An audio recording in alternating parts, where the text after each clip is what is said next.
작년 한 해를 시작할 때 우리가 어떻게 펼쳐질지 모르는 상태로 시작했지만 한 해를 돌아보면 우리 성도들에게 여러 가지 일이 많았던 것 같아요. 그렇지만 이 연말을 맞이하는 이 시점에서 하나님의 은혜로 살았구나, 그것을 고백하게 되는 것 같습니다. 인생이 한 치 앞도 볼 수 없는 인생이라고 얘기를 많이 하죠. 그런 것 같아요.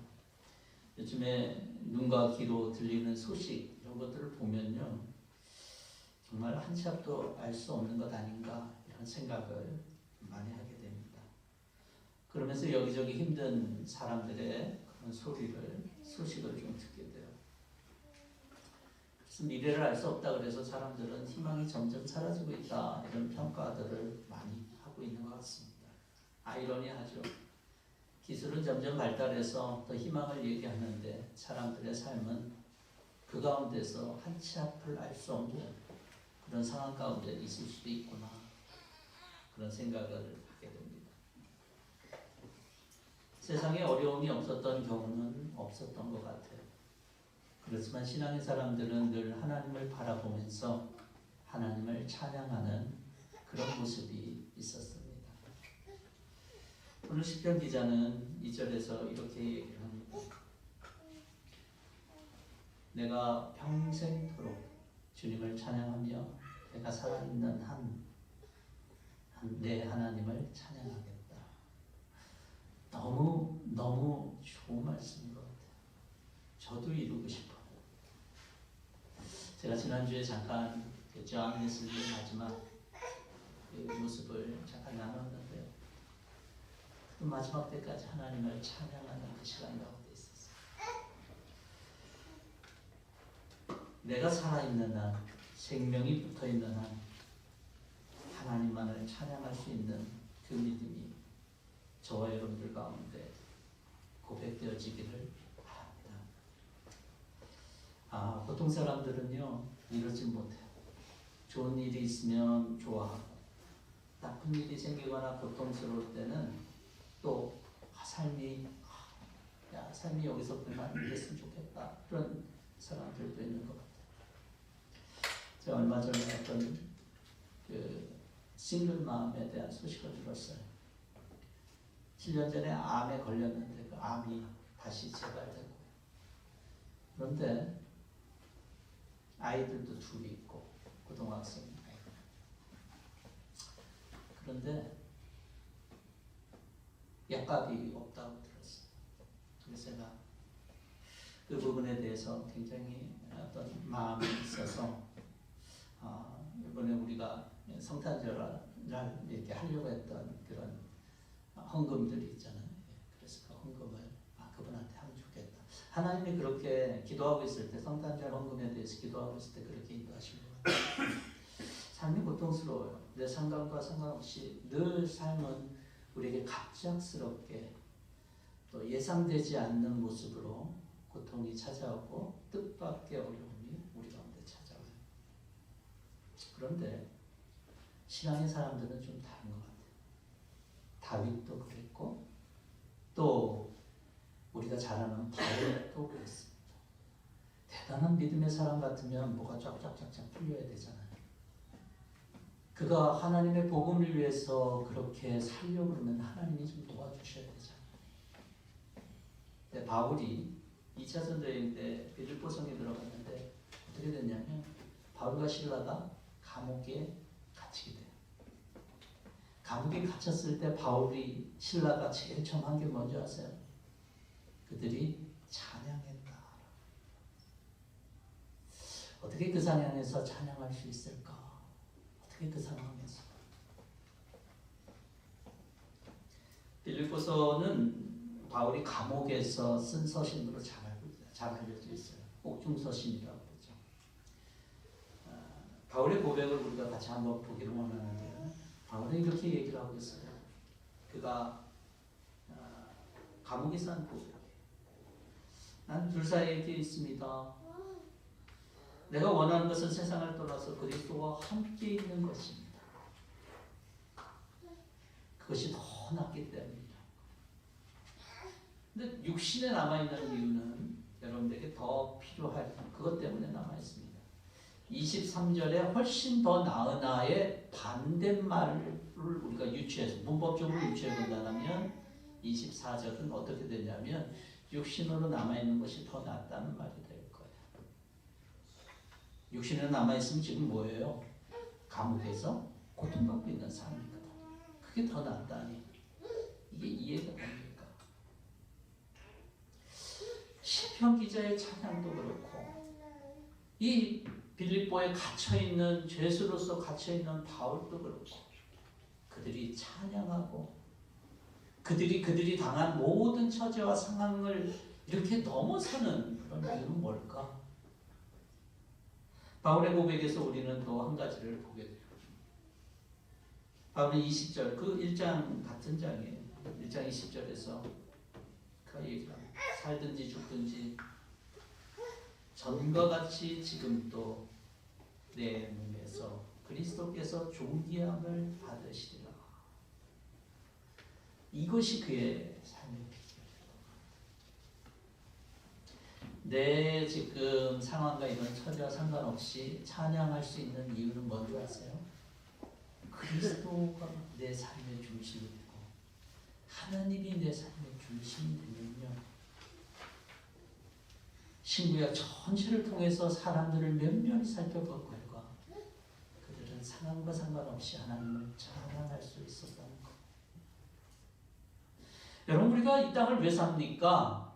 그냥 우리가 육신으로 살 것 같으면 우리가 이렇게 주일날 예배드리고 우리가 하나님의 말씀대로 살 필요가 있습니까? 아니에요.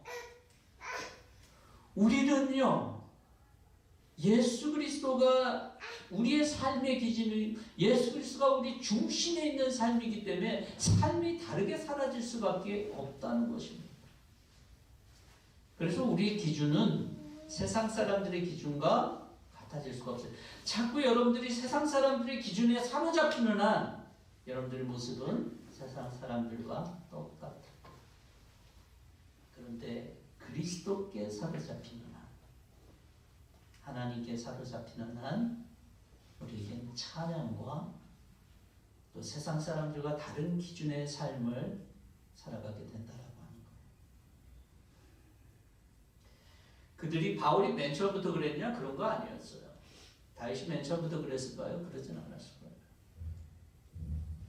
그들에게 그렇게 변화의 순간들은 무엇이었냐면 바울에게 우리가 아는 그런 뭐 다윗이야 우리가 그 어린 시절을 잘 얘기하고 있지 않으니까. 근데 바울은요, 사도행전을 보면 예수님을 만난 흔적을 가졌던 사람이에요.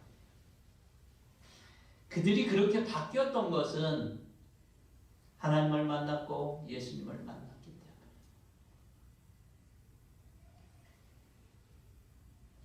여러분, 그리스도인들은 누구냐면 보기에는 똑같죠. 저와 여러분들 똑같아요. 겉으로는 세상 사람과 똑같은 사람이에요. 또 본성도 똑같아요. 세상 사람들과 여러분들이 더 나은 것 같아요? 아니요. 똑같아요. 그런데 우리가 다른 게 있다면 우리는 주님을 만난 사람, 하나님을 만난 사람, 이게 다른 거예요.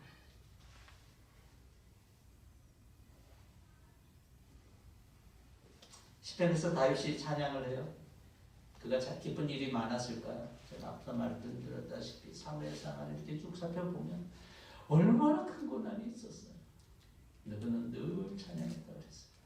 심지어는 여러분 시편을 이렇게 보다 보면요, 사울에게 쫓기고 있을 때, 무슨 어떤 굴에 있을 때, 이게 다 쫓기는 일이더라고요. 그런데 그때도 다윗은 주님을 찬양합니다. 기쁜 일이 많아서 찬양하는 게 아니에요. 좀 더 정확하게 얘기를 한다면 아까 예수님 만났다는 얘기를 했지만 그들은 하나님만을 의지하는, 오늘 본문의 5절 말씀에 의하면 하나님을 자기 도움으로 삼는 그런 삶이었다는 거. 여러분들은 어떠세요? 하나님을 여러분들의 도움으로 살고 있습니까? 주님께 희망을 거는 사람이었다는 거예요. 주님께 희망을 걸고 있습니다. 이것이 그들의 비결이었던 것 같아요. 그런데 아까 전 제가 잠깐 주님을 만나고 하나님을 만났다는 얘기를 하잖아요. 항상 창세기 처음부터 계시록까지 사람은 하나님을 만나러 간 것 같지만 그렇지가 않고요. 하나님이 우리를 만나러 오셔요. 즉, 이 모든 것, 우리가 하나님을 의지하게 된 가장 결정적인 이유가 있다면 하나님이 우리를 찾아오신다는 거예요. 할렐루야. 전 이게 너무 좋아요. 제 인생 속에서 하나님이 나를 찾아오신 이 사실 때문에 사실은 전 이 자리에 있는 것 같아요.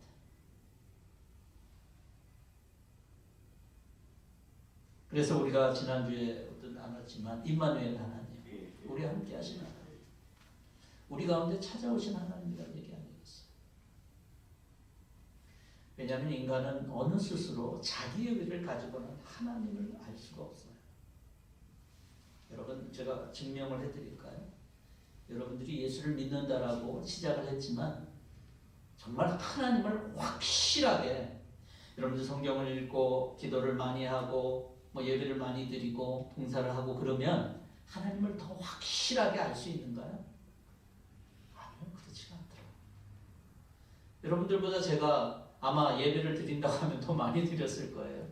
봉사를 한다 그래도, 시간을 드린다 그래도 더 많이 했을 거예요. 기도나 말씀을 보는 일에도 더 많이 했을 거예요. 근데 그렇게 안 되더라고요. 그걸로 되는 게 아니에요. 하나님이 우리를 찾아올 때 가능하더라고요. 하나님이 우리를 찾아올 때.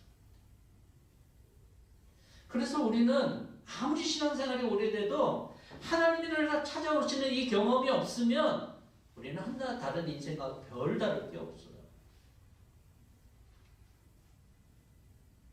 근데요, 하나님이 우리를 찾아오시는 게 너무나도 분명한 게 오늘 본문을 통해서 좀 볼 수가 있어요. 왜냐하면 이 시편 146편은 다윗이 이렇게 하나님 앞에 찬양하면서 이제 이렇게 지은 시잖아요. 근데 이 본문에 보면은 예수님이 찾아온 것도 그렇고 하나님이 오신 것도 그렇고 그들의 고백 속에 뭐에 대해서 얘기를 하냐면 사람의 본질에 대해서 얘기를 해요. 사람은 어떤 존재인가? 라고 했을 때 이 시편 기자는 뭐라고 얘기를 하냐면 사람은 수만 번 끊어지면 흙으로 돌아가는 존재. 여러분 동의가 되시죠? 전 이게 동의가 돼요. 하나님 딱 한 번 치면 끝나는 거예요. 이사야서 40장도 이렇게 얘기를 해요. 모든 육체는 풀이요 그의 모든 아름다운 들의 꽃과 같을 뿐이다. 푸른 마르고 꽃이 시드는 것처럼 그렇다는 거예요. 이 백성 풀에 지나지 않다는 거예요. 베드로전서 1장에도 동일한 이 말씀이 반복되고 있어요. 여러분들은 신문지상에서 가끔 그렇게 그 사람이 금방 그렇게 갈 수 있을까? 이런 사람들 가끔 보죠. 저는 올해 한 사람 그런 사람 봤어요. 그 사람 누구냐면 이 사람이 헐크 호건이라고 하는 사람이에요. 레슬링 하는 사람인데요. 작년 이 사진이 트럼프 유세할 때 2024년도 10월달 사진이에요. 근데 올해 5월달에 심장마비로 돌아가셨어요. 나이 71세. 저는 이분은 너무 건강하고 보시기에 저게 작년 모습이었어요. 그런데 아까 성경 말씀처럼 수만 번 끊어지면 흙으로 돌아갈 수밖에 없는 존재가 우리 인생이다라고 하는 거. 그리고 또 한 가지 인생에게 당한 것이 있다라면 죽는데 그냥 죽고 끝나는 것이 아니라 심판이 있다는 거. 어떤 인생이 똑같아요. 그리고 사람들은요 어떤 줄 아세요? 오늘 3절에 있는 것처럼 힘 있는 고관을 의지하지 말며 구원할 능력이 없는 사람을 의지하지 말아라 그러는데 우리 삶을 보면 다 그래요. 힘을 의지하고 구원할 능력이 없는데 사람을 의지하는 우리들인 것을 보게 돼요. 여러분 사람은요 보통 좀 뭔가 자기를 의지하거나 그런 사람들이 있다면 당연히 그 사람들 돌보려고 그럴 거예요. 근데 그렇지 않은 사람들까지 뭐 돌보려고 그럴까요? 근데 하나님은요, 힘 있는 사람이나 의지하고 사람을 의지하는 사람임에도 불구하고 우리 가운데 오셨다는 거예요. 예수님 오셨을 때를 보세요. 여러분, 동방 박사가 찾아와서 왕에게, 헤롯 왕에게 얘기하잖아요. 왕이 어디 났냐? 왕국에 나올 줄 알고 동방 박사 찾아간 거죠. 그런데 왕이 없었어요. 왕국에는. 아마 태어난 아이가 있었다면 아마 그렇게 얘기를 했을 텐데, 헤롯이요 어떤 결정을 내리냐면 2살 이하의 어린아이를 다 죽여버려요. 그 당시. 그러니 여러분, 사람들이 예수님이 왔다라고 하는 소식에 대해서 그렇게 반기지 않았다는 거예요. 그런데도 그 상태였던 거예요. 그 당시에. 여러분, 사람의 성격이 어디 갑니까? 헤롯의 포악성이 갑자기 나타났을까요? 아니에요. 그런데도 주님은 오셨다. 하나님은 어땠을까요? 여전히 찾아오신 하나님은요, 하나님은 준비되지 않고 세상을 의지하는 것 같은 그런 연약한 심성을 갖고 있는 사람들에게 찾아오시더라고요. 여전히 보이는 것을 의지하고 있는 사람들이지만, 자신과 뜻이 맞지 않는 것 같은 사람이지만 주님은 찾아오신다는 것이 바로 이 성탄, 주님이 오신 이 시기에 우리가 볼 수 있는 사실이에요. 인간은 풀과 같고 그렇게 또 더군다나 하나님의 심판 가운데 있는 존재들인데도, 더군다나 하나님을 의지하려고 하는 것이 아니라 힘 있는 거나 의지하고 사람을 의지하는 존재임에도 불구하고 우리 주님은 찾아왔다는 것. 저는 이런 모습을 보면서 예수님은 어디에 관심을 가졌을까라고 하는 것을 생각해 봤어요. 예수님은 이 땅에 오셨을 때 과거에 관심을 가졌을까, 현재에 관심을 가졌을까, 미래에 관심을 가졌을까? 하나님은 이 땅 가운데 예수님을 보냈을 때 과거, 현재, 미래 중에 어떤 거에 관심을 가졌을까? 만약에 과거에 대한 것 때문에 하나님이 오셨다라면 그것은 어떻게 보면 심판이 돼야지 마땅해요. 그렇죠? 과거에 대한 우리의 삶을 통해서 심판하는 게 맞잖아요. 결산하는 게 맞잖아요. 과거라면. 현재라면 어떨까요?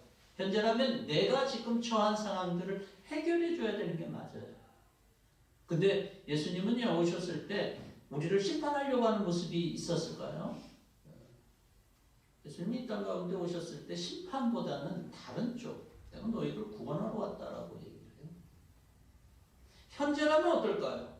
현재라면 그들이 갖고 있는 모든 문제들을 해결해 주려고 그랬을까요? 아니요. 몇몇 부분들은 해결해 주지만 예수님은 그것이 목적이 아니라고 그랬어요. 예수님의 존재가 누군지를 드러내기 위해서 예수님이 기적도 행하고 그랬지만, 여러분, 오병이어가 오병이어, 그 다음에 7병이어가 두 가지 이 사건이 있는데 이 두 가지 외에는 더 이상 있지가 않아요. 사람들은 이것 때문에 환호했어요. 왜냐하면 먹을 문제가 해결됐다고 생각했기 때문에. 근데 예수님은 거기서 끝. 왜냐하면 그것이 목적이 아니었기 때문에 그래요. 그렇지만 우리 인간에게 있어서, 타임라인에 있어서 세 가지밖에 존재하지 않잖아요. 과거, 현재, 미래. 현재라면 더군다나 더 말이 안 되는 게 예수님은 십자가로 그냥 가셨어요. 우리가 있지 않고, 제자들과 같이 함께하지 않고, 사람들과 함께하지 않고 십자가를 통해서 스스로 그 십자가의 길을 가셨어요. 죽었다는 거예요. 제자들은 얼마나 실망했는지 낙담하고 좌절했잖아요. 그렇다면 나머지 한 가지밖에 없어요. 예수님은 미래를 위해서 오신 것이고. 그래서 예수님은 이 땅의 것들에 대한 얘기를 하지 않아요. 야, 내가 너희에게 주는 게 있는데 그건 나를 믿으면 영으로 생명을 얻고 더 풍성히 얻게 되는 거야. 예수님은 요한복음 14장에서 내 아버지 집에는 있을 것이 많다. 내가 너희 있을 곳을 마련하려고 간다. 라고 말씀하셨어요. 여러분, 저와 여러분들 찾아오신 예수님은, 하나님은요, 과거 현재 하나님이 아니라 저와 여러분들의 미래의 삶에 대한 관심을 갖고 계시고 우리를 찾아오신다. 그것도 단순히 이 땅의 유한한 세상을 위해서가 아니라 영원한 생명, 또 주님이 계시는 천국, 그것의 삶을 우리 가운데 펼쳐주시기 위해서. 그래서 흙과 같이 수만 번 끊어지면 흙으로 돌아갈 수 있는 이 유한한 인생이 바뀌는 삶을 우리 가운데 허락하기 위해서 이 땅에 오셨다. 예수를 믿는다는 것은 이 세상을 잘 사는 것 아니에요. 이 세상 그냥 행복하게 사는 거 절대 아닙니다. 왜냐하면 아무리 행복하고 이 땅에 뭐 잘 살아도 끝나기 때문에 그래요. 그 외엔 심판이 있는 거고. 근데 예수님이 오신 목적은 우리의 미래를 위해서 오셨어요. 우린 미래를 오셨다라고 하는 것을 믿는 자들마다 이 삶이 다가 아니구나. 이 삶 이후에 있는 영원한 삶이 있다라고 하는 것을 우리가 믿는 것이고, 삶이 그냥 단순히 내 힘으로만 사는 것이 아니구나. 하나님이 주시는 그런 생명과 은혜 속에서 사는구나라고 하는 것을 깨닫는 것이겠죠. 그래서 예수를 믿는 우리의 미래는 희망이 될 수밖에 없어요. 예수를 믿는 자에게 허락하시는 그 약속과 하나님께서 마련하신 그 길들이 예수를 믿는 사람들입니다. 어떤 사람들은 성경을 자꾸 이해하려고 합니다. 근데 이해의 목적이 좀 필요해요. 이해되지 않는 거 우리 잘 믿지 못하기 때문에 그래요. 근데 성경 말씀은 이해를 좀 넘어서야지만 돼요. 저는 김명현 박사님이라고 창조 이런 것들을 많이 강연하시는 그런 분이, 이분이 교수님이신데 물리학을 이렇게 가르치시는 분이신데 매우 똑똑한 분이셨어요. 당신이 기독교 집안에서 태어나지만 하나님 믿지 못하겠다는 분이었어요. 하나님 이해될 수 있으면 내가 실험을 해서든지 뭐든 증명될 수 있으면 믿겠다, 이런 분이었어요. 근데 그분이 하나님은 이해할 수 있는 분이라고 하는 것을 그분이 이렇게 내려놓기 시작한 시점이 뭐냐면 하나님을 만나고 난 다음부터였어요. 하나님을 만나니까 하나님을 이해한다는 것이 이게 웃기는 얘기인 거예요. 하나님의 진면목을 보다 보니까 내가 하나님을 어떻게 이해해야지만 하나님 믿을 수 있다, 이런 거에 말이 안 된다는 것을 자기가 알게 됐다는 거예요.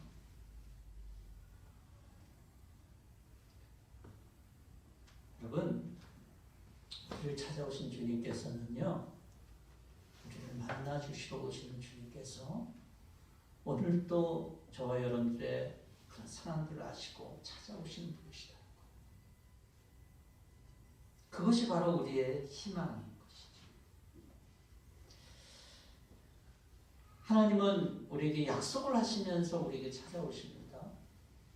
약속은 참 중요한 게, 약속 자체가 중요한 게 아니라 약속을 얼마나 잘 지키냐가 중요하잖아요. 오늘 시편 146편 6절에 영원히 신의를 지키시는 하나님, 이렇게 표현하고 있어요. 그래서 그 하나님을 시편 기자는 자기의 도움으로 삼겠다라고 얘기합니다.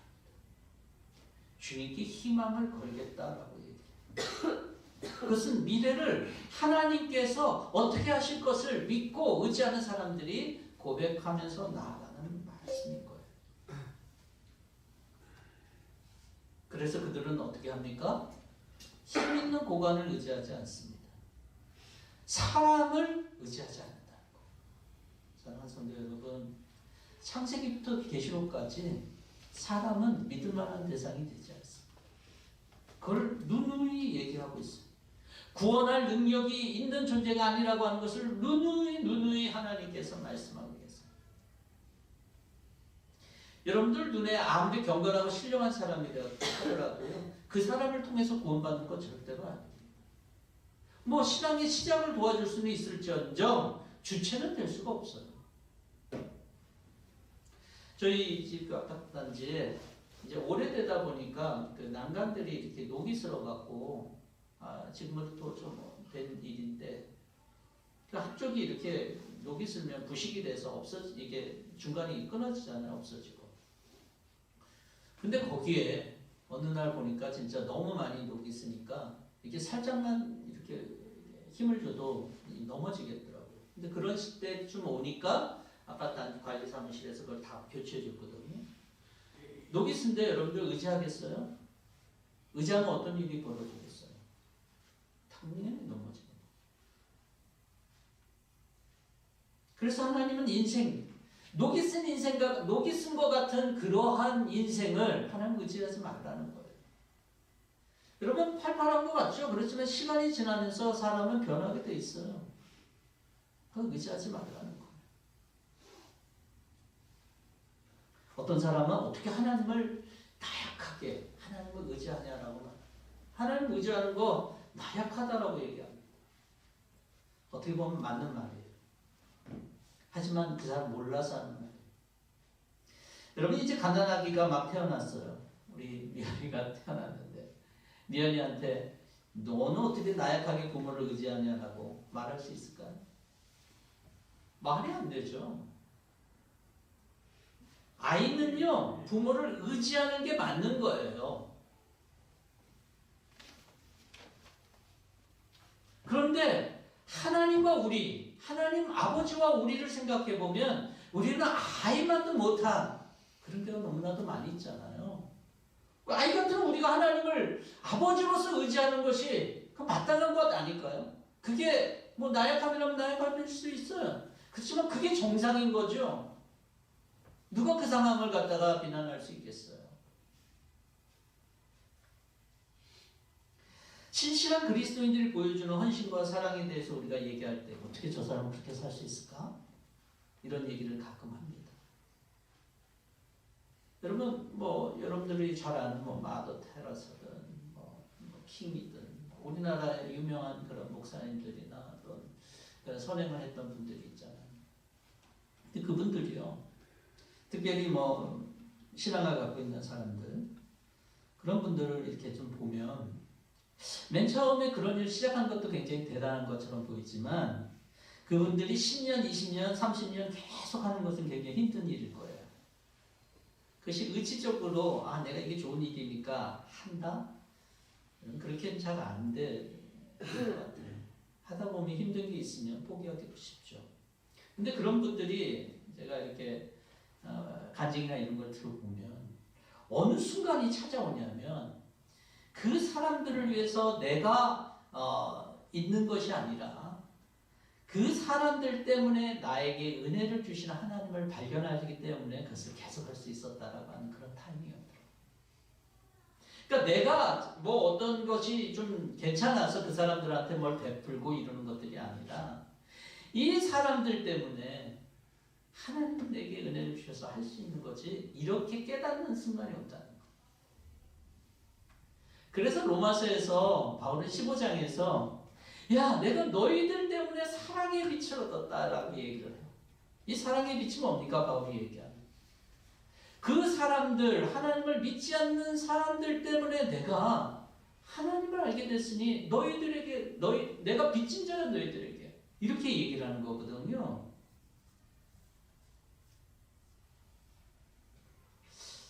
여러분 때로는 우리들은 굉장히 연약한 존재인 것을 좀 보게 됩니다.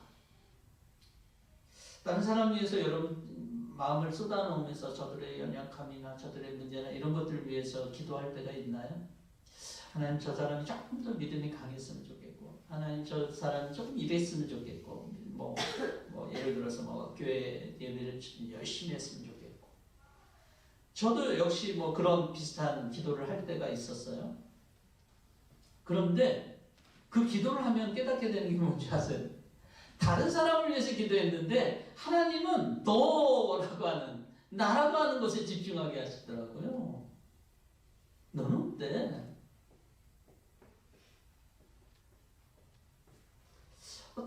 때로는 그 사람이 우리 가운데서 더 강해지거나 더 어떤 부분들이 있어서 그러면은 하나님의 나라가 또 교회를 위해서 더 좋아질 것 같은데 근데 하나님 그걸 위해서 기도하면서 계속 가게 되면은 그 사람에 대한 것들은 알려주시잖아요. 나에 대한, 기도하고 있는 나에 대한 것들에 대해서 알려주시다. 나의 연약함, 내가 얼마나 참 못난 그런 사람인지를 알게 해주시다. 그러면서 중보가 어떤 정죄가 아니라 어떤 정말 그 사람을 위한 그런 기도의 그런 곳으로 나가게 되는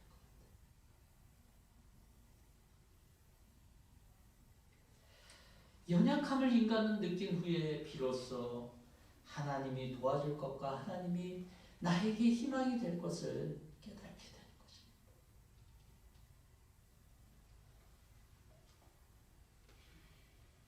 예수님은 이런 인생을 알고 찾아오신 것이죠. 그래서 예수님, 이 시편 기자는 담대하게 야곱의 하나님을 자기 도움으로 삼고 자기의 하나님이신 주님께 희망을 거는 사람, 이게 복이다 라고 하는 거예요.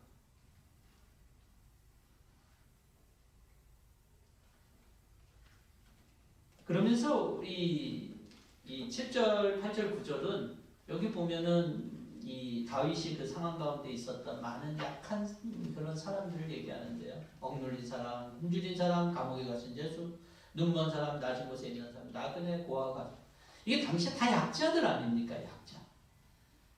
이 약자들에 대해서 하나님께서 얘기를 하시는 것은 이 약자들에 대해서 하나님께서 신실하게 그들을 기억하신다라고 하는 거예요. 예수님도 그랬어요. 예수님도 어린아이들이 내게 오는 것을 갖다 허락하라고 그랬어요. 하나님 나라가 이런 자들일 것이다. 오늘날 저와 여러분들 하나님을 의지한다는 건 뭔지 아세요? 내가 하나님의 약자가 되는 거예요. 하나님 나는 아무것도 할 수 없어. 나는 연약하죠. 내가 할 수 있다 그러면 하나님을 나서지 않더라고. 내가 약한 자가 됐을 때, 철저히 하나님만 의지한다라고 하는 그런 상태가 됐을 때 하나님은 우리의 희망이 되시고 우리의 도움이 되실 것입니다. 그래서 우리 찬양 가사에도 약할 때 강함 대신에 라고 얘기를 하고 있죠. 약한 사람들은 그 약한 그 상황 가운데서 나를 도우시는 하나님을 의지하면서 그러면서 하나님을 찬양하게 되어 있는 것입니다. 대강절초가 있는데요. 첫 번째 이 보라색 2개와 그 다음에 분홍색, 보라색 3개와 분홍색, 그다음에 흰초예요.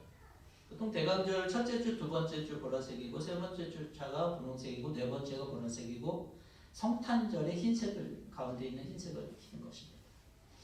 근데 이 보라색에 보면은 희망이라고 하는 소망이다라고 하는 호프가 여기에 있어요.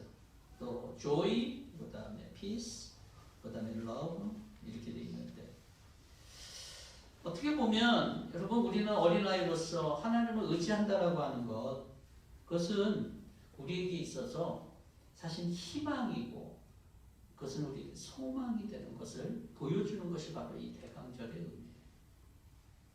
근데 하나님을 희망으로 돌려 그럴 때 여러분 이런 몇 가지를 제가 여러분들한테 한번 제안을 합니다.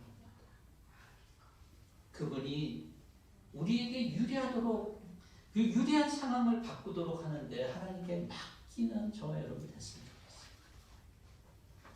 하나님이 희망인 사람들은 하나님께 맡기는 거예요. 그리고 하나님이 일하시는 것을 보게 해달라고 우리가 의지했으면 좋겠어요. 그리고 무엇보다도 그분이 시작하신 일을 끝까지 이루실 것임을 믿는 믿음을 저와 여러분 가졌으면 좋겠습니다. 예수님 오셨다라고 하는 것, 그것은 우리에게 미래가 있다는 말이에요. 우리의 미래는 두려움이나 저주나 죽음이 아닙니다. 우리의 미래는 그것을 바꾸어서 희망으로 주님께서 바꾸실 거예요. 그래서 주님이 오시고 예수님을 믿는 우리들은 그래서 하나님이 돕고 하나님이 우리의 희망인 것을 고백하는 저와 여러분이 됐으면 좋겠습니다. 항구에 이렇게 정박할 때 이 배들마다 다 닻을 내립니다. 닻을 내린 이유가 뭔지 아시죠? 내가 바람이나 어떤 것에 또 흔들리지 않게 하기 위해서잖아요. 영원하신 하나님께 두는 이 희망이라고 하는 것은 우리 영혼이 내리는 돛과 같은 거예요. 닷과 같은 거예요. 닷과. 그래서 그 앵클이 딱 땅에 박혀져야 돼요. 하나님께 깊이 하나님이 나의 희망이고 하나님이 나의 도움이야 라고 하는 이 믿음이 깊이 박히는 사람은 어떤 환난 속에서도 어려움 속에서도 흔들리지 않아요. 인생의 방향을 잃지 않고 평안을 누리게 하는 그런 중심축이 된다는 것이죠. 제가 오늘 제목을 미래는 희망입니다 라고 얘기했는데 저와 여러분들의 삶의 미래는 희망입니다. 하나님께 닻을 깊이 내리시고 의지할 수 없는 사람이나 힘 있는 것들을 의지하지 말고 주님께 희망을 두고 주님께 소망을 둘 수 있는 저와 여러분들의 삶이 될 수 있기를